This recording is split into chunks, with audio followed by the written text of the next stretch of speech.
माळेगाव सहकारी साखर कारखान्याचा निकाल जो आहे तो आता पूर्णतः लागला गेलाय। जी अपेक्षा जी होती कार्यकर्त्यांना, हे सगळे कार्यकर्ते आपल्याला अजित पवार पक्षाचे हे भर रस्त्यावरती दिसतायत। फटाके फोडून आतिषबाजी जी आहे ते फटाक्यांची केली जाते, घोषणाबाजी देखील मोठ्या प्रमाणामध्ये केली जाते। जिकडं पाहताल तिकडं रस्त्यावरती आपल्याला गुलालांची उधळण जी आहे ती पाहायला मिळते। आणि माझ्यासोबत अजित पवार गटाचेच नेते मंडळी, सभासद मंडळी माझ्यासोबत आहेत। दादा, काय निकाल हाती आलाय? एकच वादा,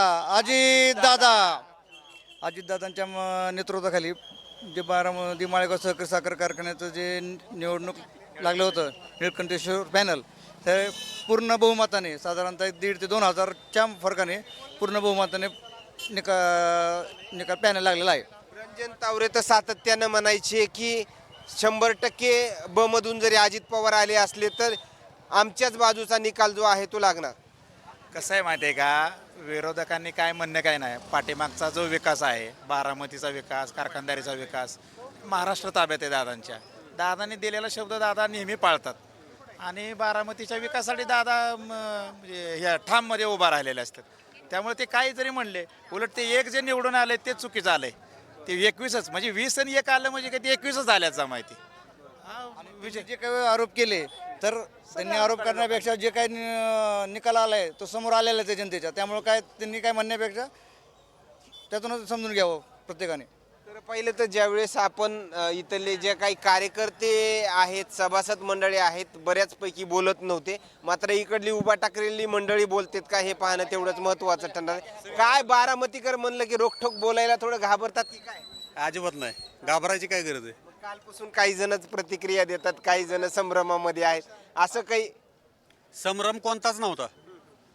दादांचा पॅनल येणारच होता आणि तो पॅनल आज आला, हा साऱ्या बारामतीकरांना बघितला आणि बारामतीकरांनी दादांच्या पॅनलला बहुमतानं निवडून दिलं, हे सगळ्या महाराष्ट्रानं पण बघितलं। आनंद उत्सव कसा साजरा करायचा आणि कुठं साजरा करायचंय, काही नियोजन ठरलंय का? काय? मी बिगर ऊस उत्पादक शेतकरी असल्यामुळं मी असा बाह्य आनंद घेतोय, अंतस्थ आनंद नाही ना माझ्याकडं, उत्पादक सभासद नाही, त्यामुळे मी काय म्हणजे हे सगळा आनंद बघण्यासाठी तुम्ही जसं आलात तसा आनंद बघण्यासाठी मी आलोय। काय आता दादा चेअरमन झाल्याच्या नंतर काय विकास होईल असं वाटतंय? माळेगाव कारखाना दादांनी दिलेल्या वचनाप्रमाणे राज्यात टॉप करेल, हा 100% विश्वास आहे एक बारामतीकर म्हणून। आता काय विधानसभेमध्ये जसा आनंद झाला तुम्हाला, तसाच आनंद ह्या निवडणुकीमध्ये झालाय का त्यापेक्षा कमी? त्याच्यापेक्षा जास्त झालाय आम्हाला आनंद। का बरं, कारण काय? कारण म्हणजे दादांचा शब्द हा कुठल्याच सभासदांनी डावललेला नाही, जिव्हाळ्याचा प्रश्न होता। दादांचा शब्द म्हणजे गळ्यातला ताईक आहे प्रत्येकाच्या।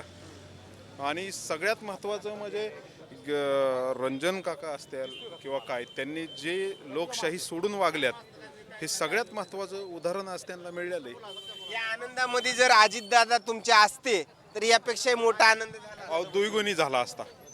धन्यवाद। खरं पाहिलं तर निवडणुकीचा निकाल पूर्णतः हाती आल्याच्या नंतर या कार्यकर्त्यांच्या आलेल्या प्रतिक्रिया, मोठ्या आनंदाच्या वातावरणामध्ये हा आनंद उत्सव साजरा करतायत। जी कबशी ही त्यांची निशाणी होती, त्याचा पताका घेऊन देखील हे कार्यकर्ते जे आहे ते पताका फडकत असल्याचं देखील पाहायला मिळतंय। आणि मोठ्या प्रमाणामध्ये या ठिकाणी कार्यकर्ते एकवटलेत, मात्र हे कार्यकर्ते कशा पद्धतीमध्ये आनंद उत्सव साजरा करतील हे पाहणं तेवढंच महत्त्वाचं ठरणार आहे। या दरम्यानचे असेच नवनवीन अपडेट्स आपण सूर्योदय न्यूज चॅनलच्या माध्यमातून देण्याचं काम करूयात। कॅमेरामॅन सोबत सूर्योदय न्यूज मीडिया, बारामती।